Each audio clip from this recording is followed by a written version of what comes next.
ministrado sabedoria na vida do meu filho também. Muito bem, ele me falou que hoje é o culto das primícias, né? Primícias tem a ver também com a vida financeira, né? Com a nossa fidelidade financeira. Eu gostaria de falar hoje sobre esse assunto, finanças saudáveis. Quem quer ter aqui uma vida financeira equilibrada e saudável? Próximo. Amém. Meu irmão, você não está aqui por um acaso. Deus tem um propósito na sua vida nesta noite. Eu vou trazer aqui orientações bíblicas práticas, para que você aprenda, se tiver saídas dívidas, e aprenda a desfrutar de estabilidade financeira e até de prosperidade. Tudo isso baseado na palavra de Deus e em alguns princípios da economia. Bem, infelizmente, muitas famílias do Brasil, do mundo, do Estado, estão endividadas. E pode acontecer com a parte da igreja, infelizmente, do corpo de Cristo, vivenciam também o sofrimento com o endividamento. Olha só, a Federação do Comércio aqui do Estado do Espírito Santo divulgou uma pesquisa em dezembro do ano de 2012, apontando que aqui no Estado tinha mais de 65 mil famílias endividadas, só aqui no Estado do Espírito Santo. Será que alguém aqui se enquadra nessa situação?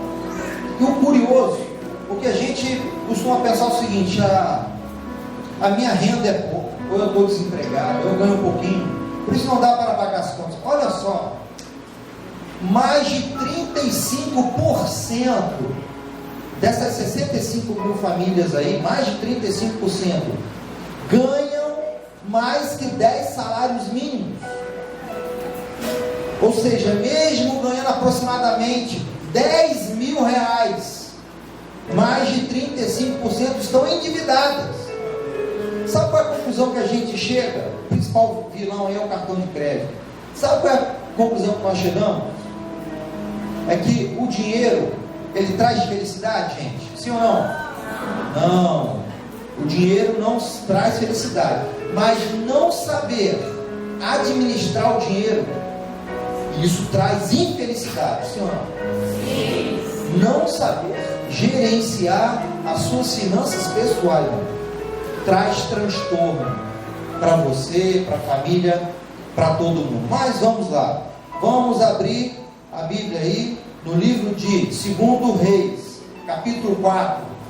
Vamos acompanhar alguns princípios bíblicos baseados nessa história da viúva. E aí vocês vão aprender com os conselhos do profeta Eliseu. Como que essa mulher saiu das dívidas e teve uma renda para poder, e uma administração para poder viver sem preocupação, sem angústia, sem ansiedade por todo o restante da sua vida. Você quer aprender com a palavra de Deus? Nós vamos passar aqui alguns textos no telão. Vou passar vários textos e você pode nos acompanhar aí. Só os homens podem ler para mim? Vamos lá? Certo dia, a mulher foi levada de meu servo, meu marido, morreu, e tu sabes que ele temia ao Senhor, mas agora veio o Senhor que está querendo levar os 2 filhos como escravos. Joia, bacana. Povo aqui animado, hein, pastor? Gostaria de ver. Irmãos, olha só a situação. De quem era essa? De quem foi esposa essa viúva? Ela era esposa de um discípulo do profeta. Em Israel, no Antigo Testamento, existia uma escola dos profetas, lideradas pelos 2 grandes profetas, Elias e Eliseu. Eles ensinavam, ministravam, mentoreavam, discipulavam, treinavam os profetas. Porque em Israel existiam os profetas subornados, em que os reis maus que não temiam ao Senhor, eles subornavam os profetas para emitirem profetas, na verdade profetadas, profecias, para emitir profecias, conforme o interesse e o desejo dos reis maus e perversos, contra a vontade do Senhor. Por exemplo, quando Nabucodonosor estava para invadir a Jerusalém, o profeta Jeremias disse ao rei, o rei Nabucodonosor, lá da Babilônia, ele virá: aceite a disciplina do Senhor, não crie resistência, porque vocês têm pecado e vão passar 70 anos no cativeiro da Babilônia. O rei atual, ele subornou profetas para que profetizasse o contrário. Não, Deus vai nos abençoar. Nabucodonosor virá e o Senhor nos dará resistência, resistiremos e venceremos Nabucodonosor. Tentaram fazer uma aliança com o faraó, rei do Egito. Moral da história: esse rei prendeu Jeremias, o profeta, lá na prisão, porque ele estava pregando contra o rei, confrontando o pecado do rei. Mas a palavra, a profecia de Jeremias, que era um profeta fiel, se cumpriu. Nabucodonosor veio, arrasou tudo, destruiu Jerusalém, destruiu os muros de Jerusalém, destruiu o templo de Jerusalém e levou todo mundo cativo para a Babilônia. Então havia escola de profetas, para que formasse profetas fiéis, tementes ao Senhor, honestos, sinceros. E olha só que incrível, porque esta mulher aqui, essa viúva aqui, ela dá testemunho do seu marido. Que testemunho que ela deu ao seu marido? Ele temia ao Senhor. É difícil a gente dar testemunho em casa com aqueles que convivem intimamente com a gente, não é? Quem não conhece profundamente a gente, olha só a aparência, faz julgamentos. Nossa, que irmã, que pessoa, porque não conhece a intimidade. Mas essa mulher que ela convivia, e olha que bacana ela poder ter dado esse testemunho para ele dizer: olha, o meu marido, que era seu discípulo, o profeta ele temia o Senhor. Que coisa bonita. Ele temia o Senhor. Muito bem. Só que tem um problema.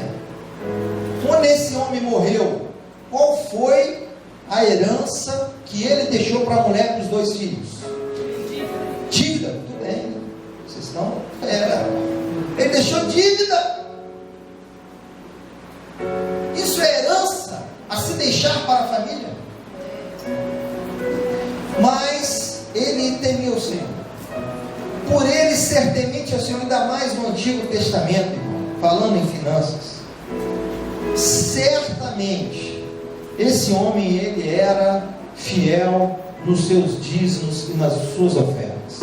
Primeiro princípio aí, querido, para você ter uma vida financeira de sucesso: seja fiel ao seu provedor. Quem é o seu provedor? O Deus de Abraão, Isaac e Jacó. Ele é o seu provedor. Jeová Jiré, que providenciou o cordeiro para Abraão, ele providencia. Filipenses 4,19, Paulo falou: e o meu Deus, segundo a sua riqueza em glória, há de suprir as vossas necessidades em Cristo Jesus. Ele é o nosso provedor. Então, pelo amor de Moisés, a primeira pessoa que você não pode ter dívida é com o seu Deus. A primeira, você tem que procurar andar de forma íntegra com aquele que provê as coisas para você, porque quando o negócio aperta, foi a primeira pessoa que você corre para buscar ajuda. Aqui ó, joelho no chão. Ó, meu pai, então é bom andar em fidelidade com seu Deus. Você não vê um dízimo oferta, amém, irmão? Amém. Levítico 7,30 diz o que aí, mulheres? Todos os dízimos da terra, seja dos cereais, seja das frutas, pertencem ao Senhor. Ótimo. Primeiro princípio. Agora, infelizmente, me parece que apesar desse homem, discípulo do profeta, sendo temente ao Senhor, certamente ele era fiel nos dízimos, mas ele tinha dívidas. Tanto é que os credores foram querer receber. E aí naquela época em Israel era comum, era normal se pegar pessoas como pagamento de dívidas. Pessoas livres, então, elas eram consideradas como escravas para pagar com o seu suor, com a sua mão de obra, a dívida. No caso, como naquela época as mulheres não tinham essa força de trabalho, o que os credores quiseram fazer? Pegar os 2 filhos. Esses 2 filhos aqui vai ser pagamento da dívida. Aquela mulher ficou desesperada, irmão. Ora, se ele era fiel no dízimo e na oferta, como que ele tinha dívidas? Irmãos, vamos responder aqui junto comigo. Eu faço essa pergunta em várias igrejas onde eu ministro esse seminário. Existe um seminário com 8 palestras, né? Tem um CD, DVD gravado e tem um curso sobre esse tema, finanças saudáveis. Algumas igrejas aqui do estado de Espírito Santo usam esse curso, ele funciona uma vez por semana, aprendendo esses princípios bíblicos, né? Para ter uma vida financeira próspera. E onde eu ministro o seminário, eu faço essa pergunta aqui, uma das primeiras perguntas iniciais. Então vamos responder com um coro bonito? Olha lá, hein? Para Deus abençoar minhas finanças, eu preciso ser fiel nos dízimos. É o que todo mundo responde. Eu fui ministrar um seminário desse lá em Parauapebas. Parauapebas é uma cidade de 300 mil habitantes lá no estado do Pará, lá longe. Você acredita que há tantos mil quilômetros que eu fiz essa pergunta, todo mundo também respondeu lá? Nos dízimos. Mas a gente vai aprender nesta noite que para Deus abençoar as suas finanças, não adianta você ser fiel apenas nos 10% dos dízimos. Você precisa ser fiel nos 100%. Você precisa ser fiel na administração dos 10%, trazendo aqui nos domingos seus dízimos. Sendo fiel nos 10%. Como é que eu administro meus 10%? Entregando meu dízimo na igreja onde eu congrego. Só que a maior parte, os 90%, fica com a gente. E você sabia que Deus em sua palavra deixou ensinamentos para que você coloque em prática, seguindo os conselhos dele em relação a como gastar e como lidar com os outros 90% do dinheiro que fica contigo? Deus deixou esses princípios, e eu vou passar rapidamente aqui alguns textos, alguns princípios junto contigo. Porque veja, provavelmente aquele discípulo do profeta, ele era fiel nos 10%, mas provavelmente ele desobedecia a Deus nos princípios da palavra em relação à administração dos 90% que ficavam com ele. Para ele ter dívida, não tem outra. Meu Deus. Certamente ele quebrava os princípios bíblicos na administração dos 90%. Gente, tem muita gente boa na igreja que prega bem, que aconselha, que canta, que manuseia o som, que ajuda o pastor e a pastora. Tem muita gente boa na igreja que sabe dar uma excelente aula de escola dominical, que tem eloquência, gente que participa dos ministérios, mas que é um estrago na vida financeira. Tem muita gente boa espiritualmente falando, mas financeiramente, quando chega na segunda-feira, irmão, é uma bagunça a vida financeira. É só tristeza para a família, para os filhos, para os pais. Deus quer restaurar a sua vida financeira a partir desta noite. A partir desta noite. Não é que vai ser como um piscar de olhos, não. Mas à medida que você for praticando esses princípios, você vai experimentando o perdão de Deus, a provisão de Deus, o suprimento do Senhor, e a prosperidade de Deus na sua vida. É só você praticar a sua palavra. Amém? Esse é o segundo princípio. Entenda: para Deus abençoar minhas finanças, eu preciso ser fiel em tudo, nos 100%, não apenas em 10%. Eu não posso dar o dízimo, chegar com outros 90% e fazer uma lambança com o meu dinheiro, pintar e bordar, não adianta nada. Eu sei que existe a promessa lá em Malaquias 3, 9 a 10. Tragam a casa do tesouro, diz uma oferta, eu vou abrir as comportas do céu. É verdade, mas não existe só esse versículo não, irmão. Em relação às finanças, para Deus abrir as comportas do céu, não existe só esse versículo não. Vamos ver alguns outros versículos também. Mas muito bem, o que a mulher, ao se deparar com a dívida, o que aquela mulher fez, irmão? Ela foi fazer o quê? Ela foi falar a Eliseu. Ela foi lá da casa financeira, irmão. Ela foi lá no Banco Brasil pedir empréstimo. Ela procurou um agiota. O que aquela mulher fez? Ela procurou o profeta. Ela foi pedir conselhos ao homem de Deus. Primeiro princípio bíblico que você aprende para você sair das dívidas, organizar sua vida financeira, antes de você tomar uma decisão importante de abrir um negócio, de comprar alguma coisa que vai comprometer boa parte da sua renda. Antes de você gastar, além de você conversar com o seu cônjuge, entrar em acordo, busque conselhos. Romanos 15:14 diz: estou certo a respeito de vocês que são bondosos e cheios de todo conhecimento, aptos para aconselharem uns aos outros. Foi o que aquela mulher fez.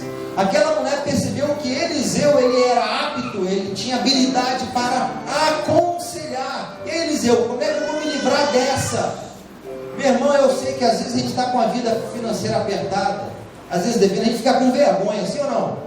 A gente fica com vergonha, a gente fica constrangido. Mas a palavra diz em Tiago 4:7: aos orgulhosos Deus resiste, aqueles que se escondem Deus resiste, mas aos humildes Deus concede a sua graça. Seja humilde e busque conselhos. Fala: meu irmão, estou aqui para compartilhar uma situação, um problema contigo. Você que tem habilidade em administrar as finanças, veja em você um bom exemplo, um bom administrador. Por favor, me ajude com o seu conselho, me dá um parecer. Eu não estou conseguindo enxergar a solução, abra os meus olhos, me ajude. Irmão, buscar conselho é bíblico.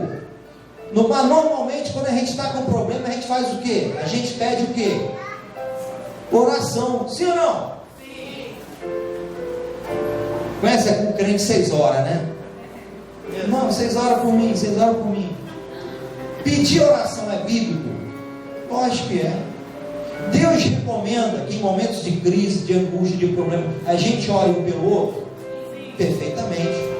Mas pedir oração é insuficiente. O texto diz, vários textos recomendam a gente, além de pedir oração, também pedir conselhos. Além de você pedir oração ao pastor, pede conselhos ao seu pastor. Além de você pedir oração ao irmão, abra o seu coração, rasga o seu coração, seja sincero, seja íntegro. A situação é essa aqui, eu estou rasgando meu coração diante de você.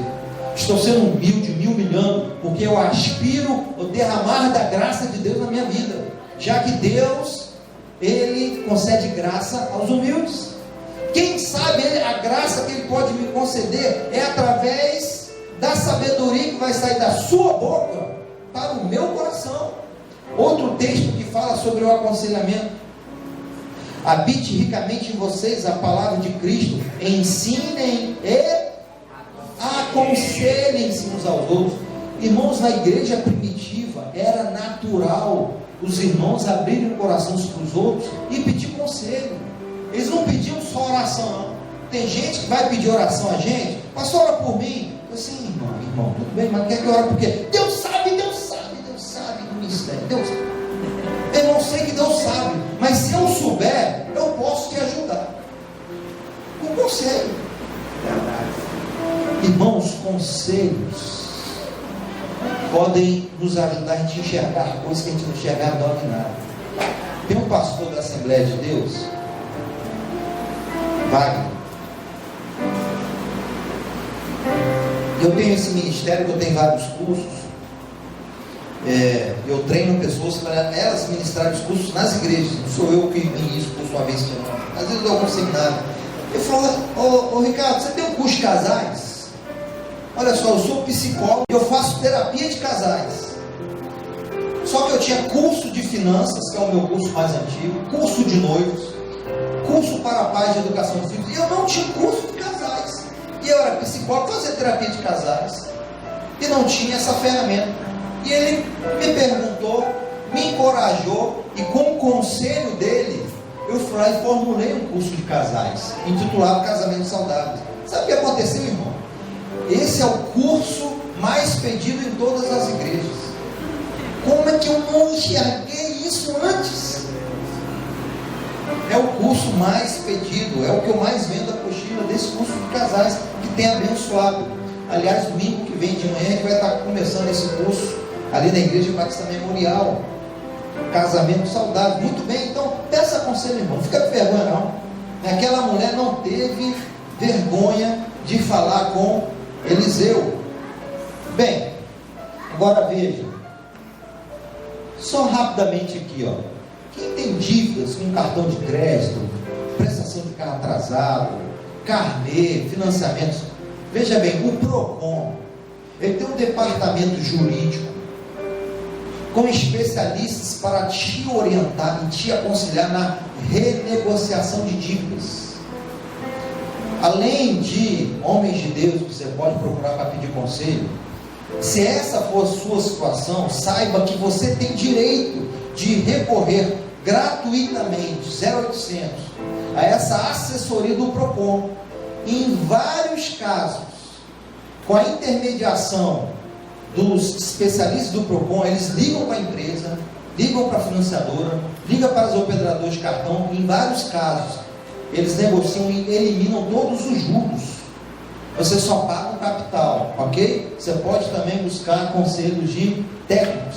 Bem, se esse homem tinha dívida, né, esse marido dessa viúva, sinal que ele comprava a prazo, né? Porque se ele deixou a dívida, é porque ele não comprou e não pagou. Se ele pagasse à vista o que ele comprasse, ele ia deixar dívida para a família? Não.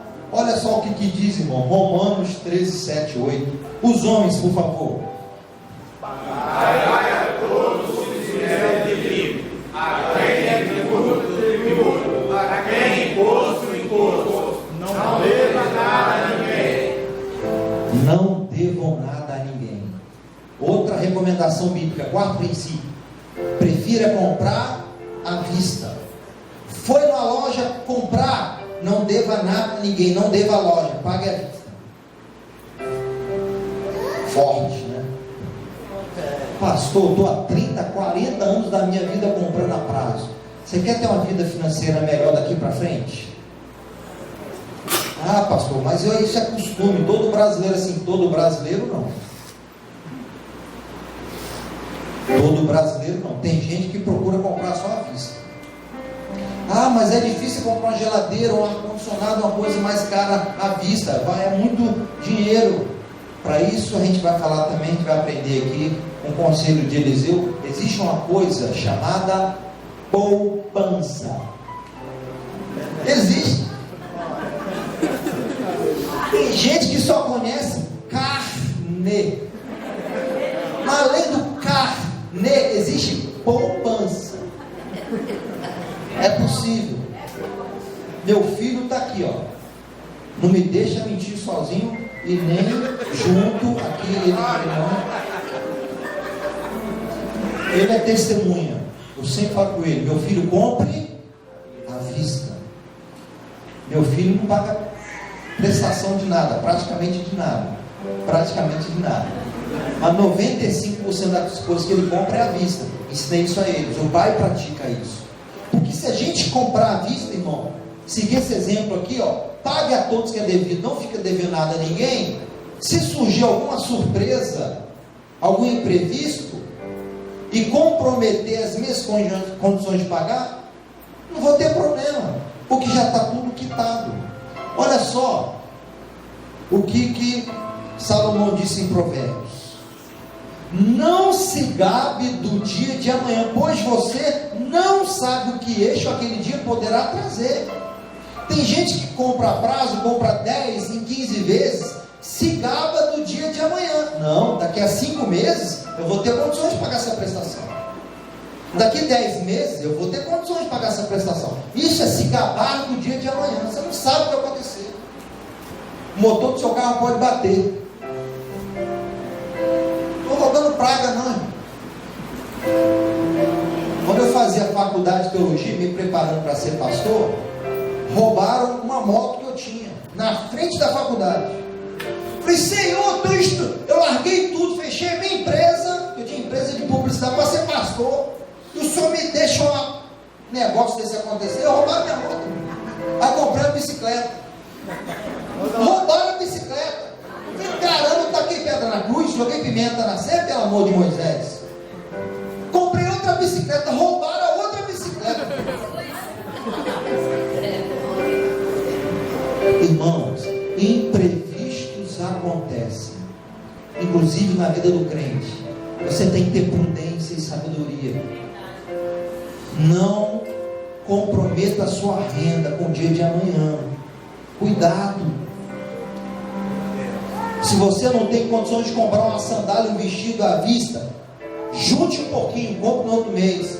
Ah, não dá para eu comprar 3 pares de sapato, eu vou comprar os 3 a prazo. Compre um à vista no mês. Junta, no outro mês, compra à vista o outro no outro mês. Não faça dívidas. Sabe outra forma? Então evite comprar a prazo, porque imprevistos acontecem. Um outro princípio aqui, ó. Não seja fiador. O que diz Provérbios 11:15? Só as mulheres agora. Quem ficará com fiador de outros sofrerá mas o que foge estará seguro. Quem foge, quem é fiador vai sofrer males. Por que sofre males? Porque a pessoa que empresta o nome, a pessoa que se torna avalista para pagar a dívida do outro sem pagar, vamos ampliar aqui, a pessoa que empresta um cheque em branco, ou assinado que seja, a pessoa que empresta o cartão de crédito, meu irmão, quanta briga que eu já vi por causa disso. Uma vez um irmão miserável lá da igreja onde eu era pastor, ele me pediu um cheque. Ô pastor, me arruma um cheque, já tem uns 10 anos já. Ah, me arruma um cheque aí, eu quero comprar um passarinho, que é uma oportunidade que surgiu, eu gostava muito de passarinho. E é 30 dias o cheque, eu preciso. O cara falou, rapaz, você não tem cheque não?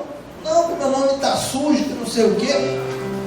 Eu conheci a história dele, ele foi ser avalista do irmão, da faculdade, no Linhares na época. Aí o irmão não pagou as mensalidades. Aí como ele era avalista, sujou o nome dele. Nunca mais ele conseguiu limpar o nome. O irmão não pagou não. Aí ele não podia fazer movimentação bancária. Aí me pediu um cheque prestado.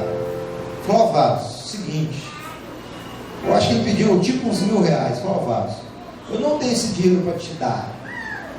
E daqui 30 dias, se você não cobrir esse cheque, eu não tenho previsão, não está sobrando aqui para eu cobrir. Então não vou te dar não. Ah, meu pastor, o senhor sabe e tal, o senhor pode confiar em mim, não, eu posso confiar, mas imprevistos acontecem, vários.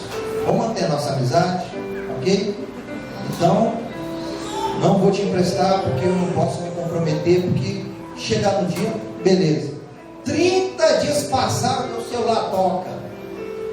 Uma irmã, pastor, pelo amor de Moisés, eu emprestei um cheque para o fulano de tal, esse que me pediu. Emprestei um cheque para o fulano de tal, falou que ia pagar com 30 dias depois. O cheque entrou, pastor. E agora eu estou desesperado e ele fala que não tem dinheiro para me dar. Eu falei, não, que enrascada que eu me livrei. Já pensou? Eu falei, minha filha, você está me ligando agora? Era para você ter pedido conselho ao profeta antes de ter emprestado esse cheque. Agora as coisas apertaram. Irmão, esses dois irmãos brigaram, discutiram, se ofenderam, se magoaram. Trouxe problema financeiro para essa mulher. Vamos ampliar. Tem pessoas que administram bem, aí empresta o cartão, empresta o cheque, o outro lá não honra o compromisso, não paga. Quem sofre é você. Quer manter uma vida financeira saudável, querido? Não empreste nada a ninguém. Pastor, a gente tem que ser bondoso, pastor. Como é que eu vou ajudar? Meu irmão, ajude com aquilo que você tem. Imagina, chega um cunhado. Ei, cunhado, me empresta um cheque, empresta cartão lá para minha religião, não permite. Ó, tá aqui, ó. Provérbios 11:15. Minha religião não permite não ser fiador, ser avarista, emprestar. Mas você está precisando de quê? Não, estou precisando de. Me arruma o cartão para fazer uma compra no supermercado de R$1.000. Faz assim, R$1.000 eu não tenho não, mas R$50 eu tenho. Toma aqui, ó. Não, mas não dá, não, você não precisa pagar não. Não precisa pagar não, toma. É doação, estou te dando de oferta. Não, mas R$50 não dá para fazer. Meu irmão, R$50 dá para você comprar 1 quilo de carne ralada, dá para você comprar óleo, farinha, feijão. Vamos parar por aí, né? Senão daqui a pouco vai passar de cara. Ah, mas eu não tenho. Ah, mas não dá, meu irmão, então vá pedir a outro. A minha eu só tenho 50. Eu não vou aqui te emprestar um negócio num cartão meu, para depois você chegar daqui a 30 dias, não tiver condição de pagar cartão, e eu vou ficar eu sem fazer minha compra. Então eu sou bondoso, eu posso ser generoso de ajudar o meu irmão, ajudar o meu parente, com aquilo que eu tenho, não com aquilo que eu não tenho. Amém? Então, pelo amor de Abraão, se o teu irmão for pedir dinheiro a tua esposa, o teu marido, ele negar, não fala que ele é ruim, não. Você não gosta da minha família. Não tem nada a ver com isso. É porque ele está praticando a palavra de Deus. Se o irmão aqui da igreja pedir dinheiro emprestado a outro, a partir disso, pratique isso aí, irmão. Se você tiver condições de ter, abençoe. Mês passado eu dei R$100 para um pastor amigo meu, ele está sem pastorear. Eu dei R$100 para ele, para ajudar ele a pagar com a energia. Então, não precisa me devolver não é de oferta, toma você. Entendeu? Isso não vai me fazer falta mês que vem se você não pagar. Então, sai fora disso, querido, de ser fiador. A minha mãe conta que o meu avô materno perdeu fazendas. Lá em Caxias do Itapemirim, perdeu fazendas, porque ele foi fiador. E o rapaz aqui rivalizou, não pagou a dívida, o meu avô tem que vender as fazendas para pagar a dívida. Cuidado, sai fora. Muito bem, olha só o que Eliseu começou a aconselhar a mulher. Eliseu perguntou-lhe: como é que eu posso ajudá-la? Diga-me, o que você tem em casa? Ela respondeu: tua serva não tem nada além de uma vasilha de azeite. Sabe o que a gente aprende nesse versículo aqui? Eliseu perguntou: o que você tem em casa? Qual é a tua situação? Você sabe qual é a sua situação? Fazendo as devidas aplicações aqui para as finanças. Mulher, você sabe o quanto que você ganha e o quanto você gasta? Você sabe qual é o volume do seu patrimônio ativo, o que você tem, o volume da sua dívida? Mais ou menos assim. Muita gente sofre de dívida, porque não tem um orçamento mensal, não pratica, não anota. A pessoa vai gastando, comprando a prazo, gastando, fazendo compromisso. E ela não sabe, às vezes, que no final das contas, o que ela está gastando é maior do que ela ganha de salário. Ou ganha como profissional autônomo. Vai dar B.O., meu irmão. Se a tua despesa mensal for maior que a sua renda, não tem jeito. Você pode ser fiel no dízimo, você pode trazer todos os dízimos culto, não vai ter jeito. Você vai sofrer com dívida. Então, temos que praticar um orçamento mensal. Eu tenho que fazer um registro, eu tenho que ter conhecimento específico de todas as minhas despesas. Olha só, e do que eu ganho. Olha só o que Jesus ensinou em Lucas 14.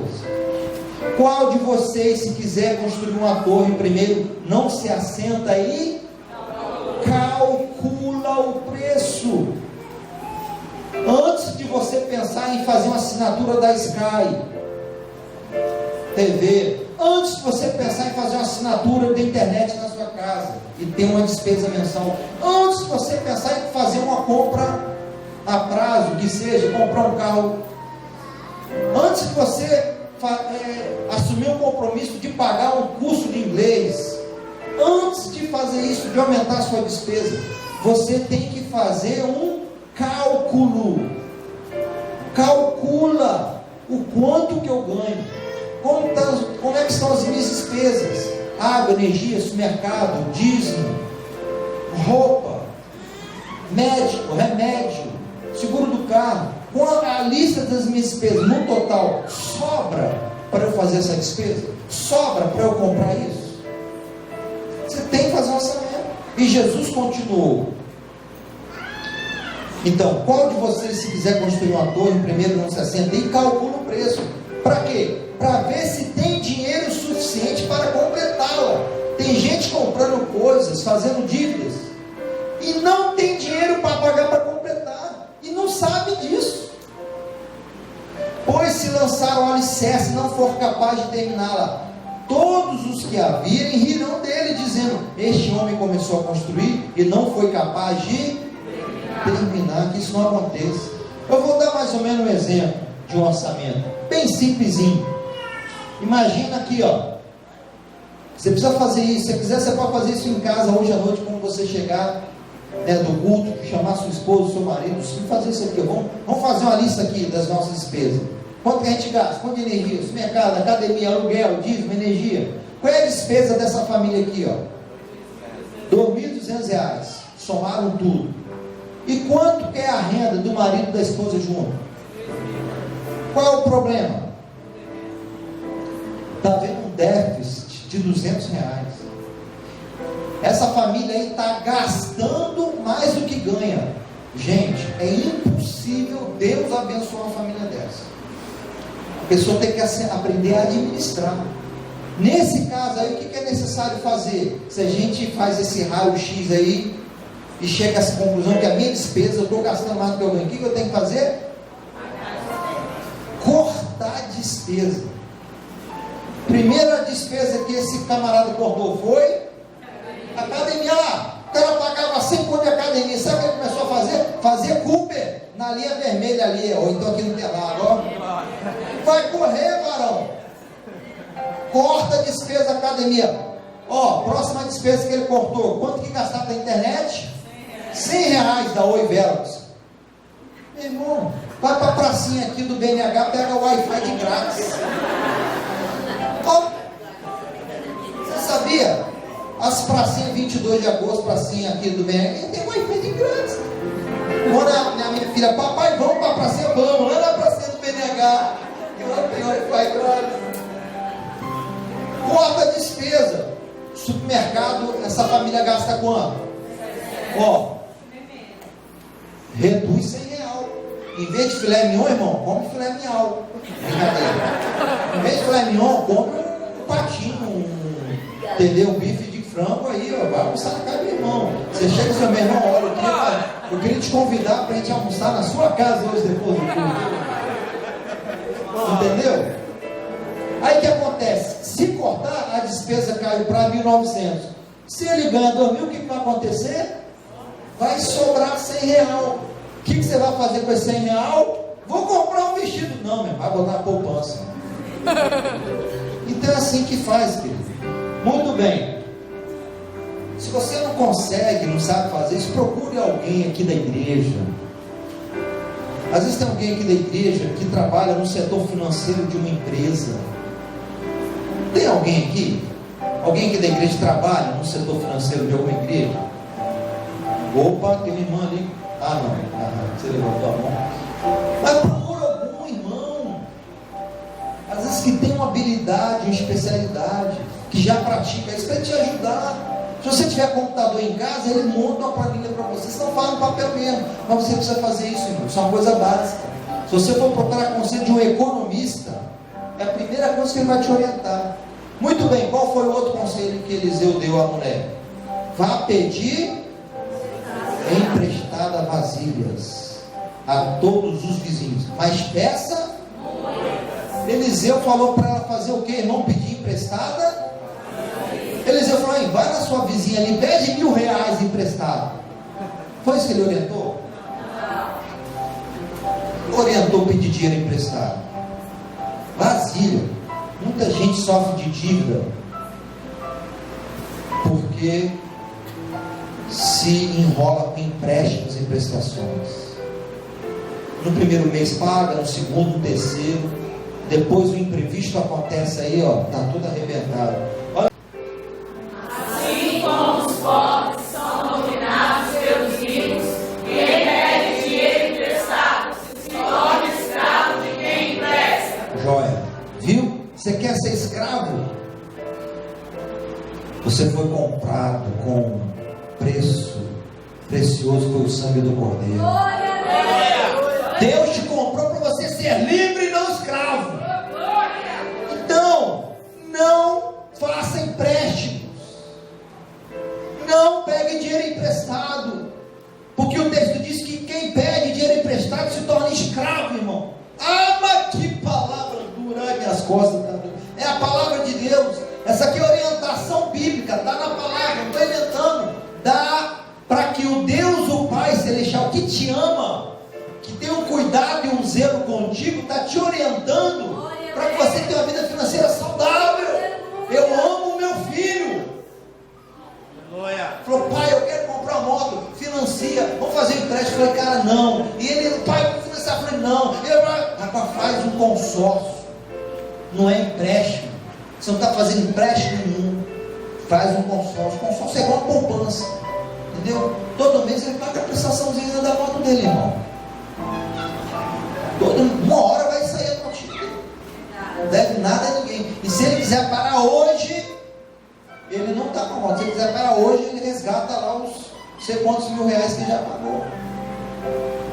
Então, evite de ser escravo. Muita gente está endividada, está orando, está fazendo oração de 5 horas da manhã, está participando de vários cultos da semana para pedir uma solução diante de Deus. Por quê? Fez empréstimo, fez endividamento, está sofrendo. Sai fora disso. Olha só o que acontece nessa matéria de Jornal Gazeta aí, ó. Dívidas por causa de financiamento e empréstimo fazem 20 mil pessoas devolverem os seus carros e devolverem imóveis, casas, lotes. Sai fora. Deus está falando contigo.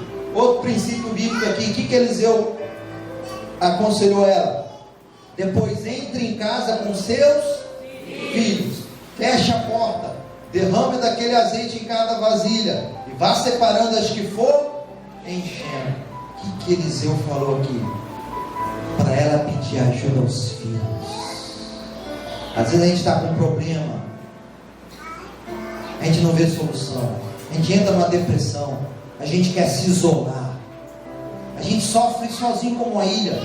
Isso agrava o nosso adoecimento psíquico. A gente não quer ver ninguém. Não. Olha o que Eliseu falou. Busque ajuda de pessoas. Trabalhe em equipe. Busque parcerias. Esse princípio é denominado no mercado como o princípio da sinergia. Oitavo princípio bíblico para você ser próspero nas suas finanças: seja sinérgico. Essa palavra não tem na Bíblia, mas o conceito de sinergia está na Bíblia. Olha só o que está escrito em Eclesiastes 4:9. Apenas os homens agora. É melhor ter companhia do que estar sozinho, porque maior é a recompensa de trabalho de duas pessoas. Ou seja, duas pessoas trabalhando em equipe, trabalhando juntas, pensando juntas, planejando juntas.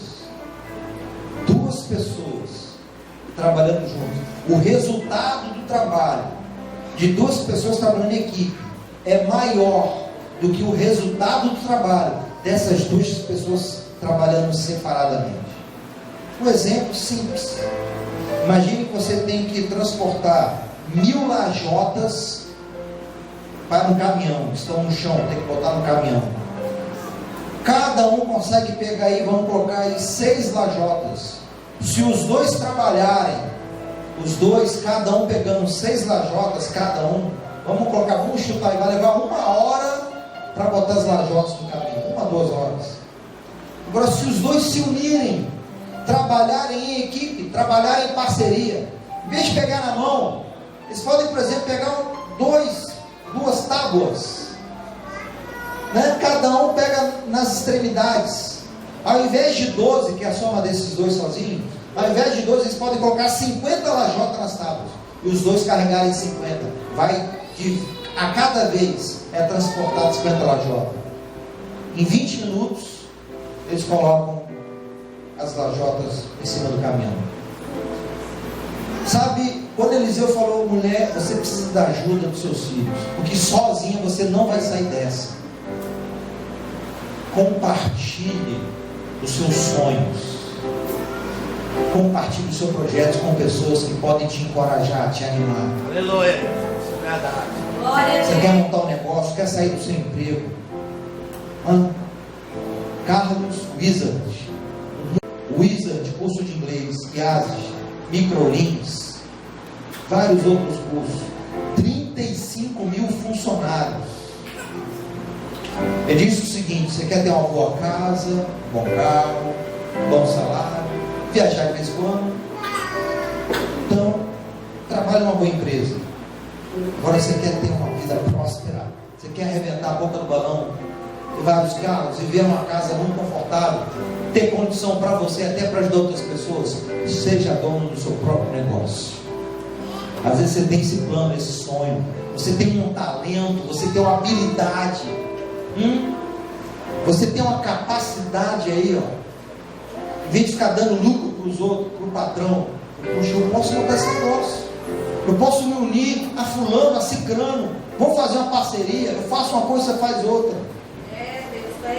Deus pode te prosperar. Foi o que ele recomendou, o profeta Eliseu, àquela mulher: não trabalhe sozinha, junte com seus filhos. Se você for fazer tudo sozinho, você não vai conseguir. Glória. É como numa igreja. O pastor aqui está de parabéns, vários obreiros, obreiras, ele faz tudo sozinho. Delega, confia em pessoas, trabalha em equipe, em parceria. A igreja só tem a crescer. Glória a Deus. Outro princípio, esse é o penúltimo. No versículo 6 diz: quando todas as vasilhas estavam cheias, ela disse a um dos filhos: traga-me mais uma. E os filhos traziam as vasilhas e ela enchia de azeite. Aí o filho já trazia outra da vizinha, enchia de azeite. Quando ele traga mais uma, porque tem mais azeite. Glória, o negócio está. Aí o que ele respondeu? Mãe, já acabaram as vasilhas. Se acabou a vasilha, o azeite parou de correr. Nono princípio, irmão, para você ser próspero: pense grande. Pense grande, irmão. Você tem um Deus grande, você tem talentos e você tem potencial. Estabeleça metas ousadas. Tinha um pastor amigo meu, ele era baiano, aí veio aqui em Linhares.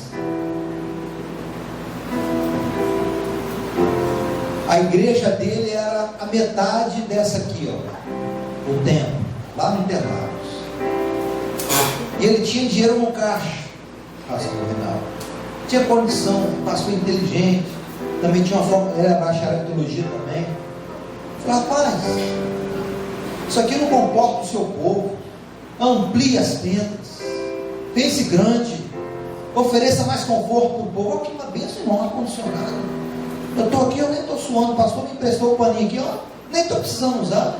A bênção do ar-condicionado, projetor multimídia, que beleza. Pense grande, faça as coisas com excelência. Eu falei para esse cara: rapaz, você tem um potencial. Essa igreja pequenininha aqui dá quase 20 pessoas, 30, 40 pessoas. E ele com medo. Eu falei: rapaz. Ele ficou pensando naquilo ali.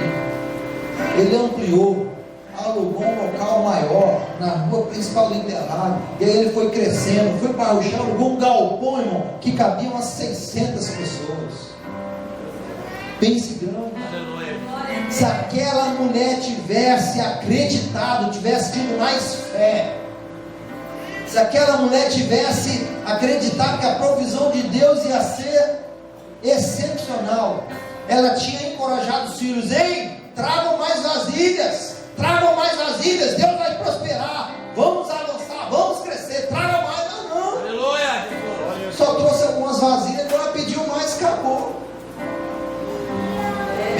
confie no seu talento, na sua habilidade. Obviamente a gente tem que continuamente investir em aprimoramento. Faça curso, se aprimore, mas acredite, pense grande, seja corajoso, tenha coragem de arriscar, com risco calculado, planeje o que pode dar de errado, tenha na sua mão o plano B, C, D e E, mas não seja medroso. Às vezes, para a gente prosperar, para a gente crescer, a gente tem que arriscar. Tenha coragem. Amém? Muito bem. 10º princípio, aliás, esse que é o penúltimo. Olha só, aquele monte de azeite, que bênção, que fartura. Aí ela foi dar uma devolutiva para o profeta Eliseu, foi dar um feedback para ele, contou tudo ao homem de Deus. E aí o homem de Deus lhe disse: vá, venda o azeite e paga as suas dívidas. Pelo amor de Moisés, agora que você está cheio da grana, não vai fazer mais dívida não, paga as que você fez. Glória a Deus. Meu irmão, esse dezembro que você recebeu, quem trabalha com carteira assinada, você recebeu o seu 13º, você pagou a dívida do ano corrente, 2016, você fez mais dívida ainda, deixando em aberto as outras. Aí, meu irmão, aí tem anjo que aguenta não te socorrer. Pague as suas dívidas. Está com dinheiro? Não inventa. Honre os seus compromissos, né? E aí ele disse: você e seus filhos ainda poderão viver do que vocês vão poder viver do que sobrar. Essa mulher, ela gastou, ela vendeu o azeite, pegou o dinheiro, ela gastou tudo. O que ela podia fazer? Vendeu azeite, 500 mil reais de azeite. Ela foi lá e pagou 300 mil reais de dívida, sobrou 200. O que ela podia fazer com 200 mil? Agora eu vou lá no shopping Patio Mix comprar aquele vestido novo. Ô bênção, agora eu vou lá tirar aquele Corolla da Curumá, aquele Corolla zero. Agora 200 mil ainda vai sobrar 80 mil. Vou comprar aquele Corolla de 120 mil, vai sobrar 80. Foi isso que ela fez para estar com dinheiro? O profeta Eliseu falou: hein, você precisa guardar, haja com bom senso, porque no futuro você vai precisar desse dinheiro. Você não tem marido, seu marido morreu, é falecido, os seus filhos ainda são pequenininhos, até eles crescerem, trabalharem e te ajudar com sustento, você vai demorar. Então guarde dinheiro para você viver do que sobrar. Sabe o que o profeta estava ensinando a ela? Contentamento. Contente-se. Ah, mas eu queria tanto comprar. Se contente. Guarde o dinheiro. Não esbanje. Não gaste todo o seu dinheiro. Meu irmão, saiu lá o dinheiro do PIS. Você recebeu uma bonificação. Recebeu férias, um terço das férias. 13º. Tenha contentamento, não gaste tudo não. Você precisa ter uma reserva técnica, porque às vezes podem ver dias difíceis e você não vai se desesperar, porque você tem uma poupança, você tem uma economia. Olha só o que diz Hebreus 13:5: contentem-se com o que vocês têm, porque Deus mesmo disse: nunca o deixarei, nunca te abandonarei. Para quem não tem contentamento, olha só o que o texto diz, já estou acabando. Melhor é contentar-se com o que tem, do que sempre sonhar em ter mais e mais e mais. Quem ama as riquezas, jamais ficará satisfeito com o que ganha. Quanto mais se tem, mais se gasta. Aprenda a segurar. Há casais que a esposa é mais segura, o marido é gastador. Vai para frente da internet, irmão. Chega naquela Netshoes, Magazine Luiza, e quer comprar tudo pela internet. E vai fazer a dívidas, a esposa segura. Ô Valos, ouça o conselho da tua esposa, segura. Tenha contentamento. Há casais que é o contrário. É o marido que é mais seguro, e a mulher com o benzinho. Esse feriado, vamos lá para Guarapari. Bênção, vamos curtir lá as praias lá. Eu falei para os meus filhos, reuni a minha família, a minha esposa. A gente estava doido para fazer um passeio em Itacaré, na Bahia. Poxa, passei na internet, a gente olhou os lugares, os passeios turísticos, que coisa boa, né? Mas eu falei, meus filhos, a gente tem que tomar uma decisão. Eu queria muito, mas papai só tem um veículo, sua mãe precisa de um outro veículo, que está apertado papai. Eu conversei com a minha esposa, o que a gente pode fazer? Eu peguei meu 13º, eu não gastei não, pratiquei contentamento, segurei. Eu fui lá e comprei uma bizinha assim, comprei à vista, usada, né? Se eu não tivesse contentamento, eu ia comprar um tênis Nike de R$600. Eu estou precisando, se tiver alguém aí, no caso que não esteja usando, estou precisando de uns blazers, os obreiros tudo de blazer, que bênção. Se eu tivesse contentamento, é tanto desejo, tanta necessidade que a gente tem. Esse relógio aqui é emprestado do meu filho, ó. Meu quebrou, precisa comprar um relógio. Mas tem que praticar contentamento. Não dá. Pratiquei contentamento, peguei meu dinheirinho. Hoje minha mulher está andando bem, glória a Deus. Eu não preciso mais de mercado, eu não preciso mais de padaria, eu não preciso mais levar filho na escola, eu não preciso mais farmácia para mulher, eu não preciso mais nada disso, irmão, ela faz tudo agora.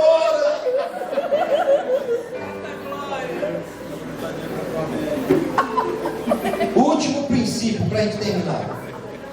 Bem, se ela tinha que viver do que sobrar, então ela tinha que pegar esse dinheirão todo que sobrou do azeite e ela tinha que fazer uma coisa chamada poupança.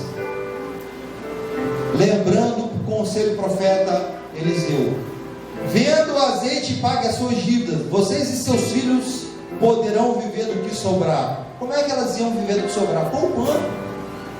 Você sabia que a Bíblia fala muito sobre poupança? Um texto só. Os outros você pode encontrar aqui, ó. Tá filmando? Provérbios 21 e 20. O homem de bom senso, ele... Então, minha irmã, não chama o seu marido de pão duro, não. Não chama o seu marido de mão de vaca, não. Quando ele não quer gastar tudo, quando ele fala, meu bem, vou gastar menos, vamos segurar aqui, deixa eu ter uma reserva aqui. A Bíblia chama que esse homem, ele é um homem de bom senso. Esse homem de bom senso, ele economiza. O porquê ele economiza, ele tem sempre bastante comida e dinheiro em sua casa, porque ele guarda, ele economiza, ele é prudente. Mas o tolo, o insensato, o que ele faz? Ele torra o dinheiro dele todo. Ele recebe o salário no dia 5, no dia 10 não tem mais nada, no dia 11 o cara está pedindo adiantamento. Falei, seu miserável, você recebeu uma semana atrás, já está pedindo adiantamento, sabe administrar não? Como a gente já falou, irmãos, imprevistos acontecem. Tem gente que às vezes está orando a Deus, está clamando, Deus me salva, me livra, manda uma provisão, Deus, eu estou endividado. Puxa, mas você, às vezes as pessoas estão assim, porque não praticou o que Deus falou, que era para fazer economia. O que José do Egito fez, irmão? Ele poupou quantos por cento? 20%.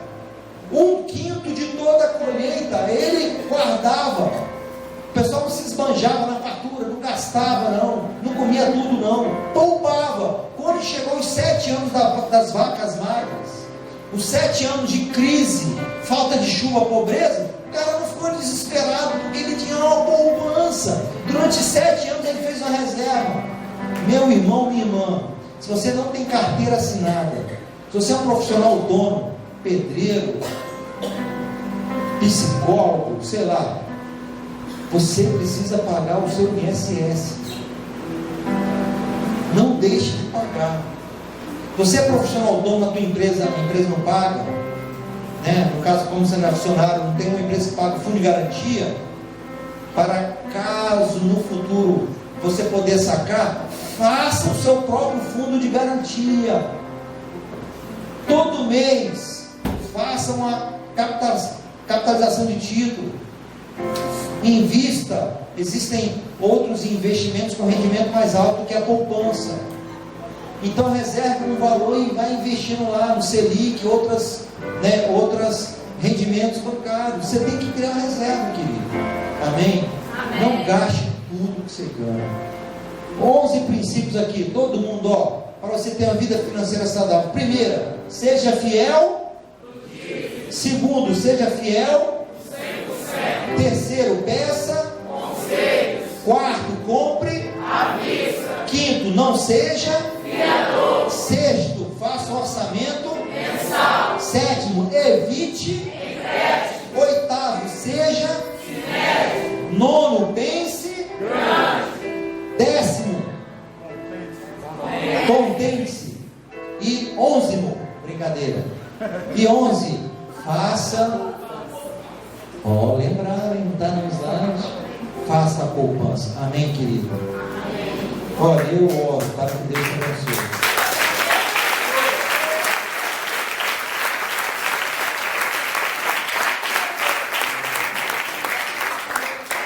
Viu o quanto Deus te ama? Ele colocou esses princípios todos aí, para você ter uma vida financeira saudável. Queridos, se não deu para você anotar tudo, e você quiser adquirir a apostila aqui no final do culto, eu só tenho 4. Tudo isso aí que eu preguei e muito mais está aqui no curso completo. Se você não gosta muito de ler, eu tenho um CD. Você pode olhar todos esses slides e muito mais no computador. Na verdade, cada item desse, poupança, contentamento, conselho, é uma palestra inteira, é uma lição inteira desse curso aqui, empreendedorismo. Você pode adquirir o material e abençoar a sua vida. Amém? Deus te abençoe. Vamos orar, vamos ficar de pé. Se Deus falou ao teu coração nessa noite, se Deus ministrou orientação, se você chegou à conclusão de que você precisa ter algumas mudanças nos seus hábitos, coloque a mão no seu coração. Não vou nem convidar você a vir aqui na frente, não vai caber. Põe a mão no seu coração, nós vamos orar junto. E você vai praticar essa palavra. E você vai confiar em Deus. E à medida que você estiver colocando em prática, Deus vai honrar a tua obediência. E você vai sair das dívidas e você vai prosperar. Amém? Bondoso, amoroso Deus, nós te agradecemos pelo Senhor ter um zelo e um cuidado carinhoso com nós, os teus filhos. O Senhor não se importa apenas com os nossos dízimos e ofertas, mas o Senhor se preocupa também com a nossa mordomia financeira. O Senhor quer ver o nosso bem-estar. Nós te agradecemos, porque a tua palavra apresenta conselhos práticos e maravilhosos, para que desfrutemos de uma vida financeira saudável, equilibrada e estabilizada. Por isso nos abençoe a todos nós, ó Pai, inclusive a mim também, que eu preciso, para que possamos colocar em prática a tua palavra, para que confiemos no Senhor o suficiente para andar na contramão desse mundo, praticar uma contracultura, não fazer o que todo mundo faz, mas fazer o que a tua Bíblia nos orienta, para que possamos experimentar a tua bênção, meu Deus, a tua graça. Abençoe os meus irmãos aqui, que hoje seja o primeiro dia de uma nova vida financeira para eles, em nome de Jesus. Amém.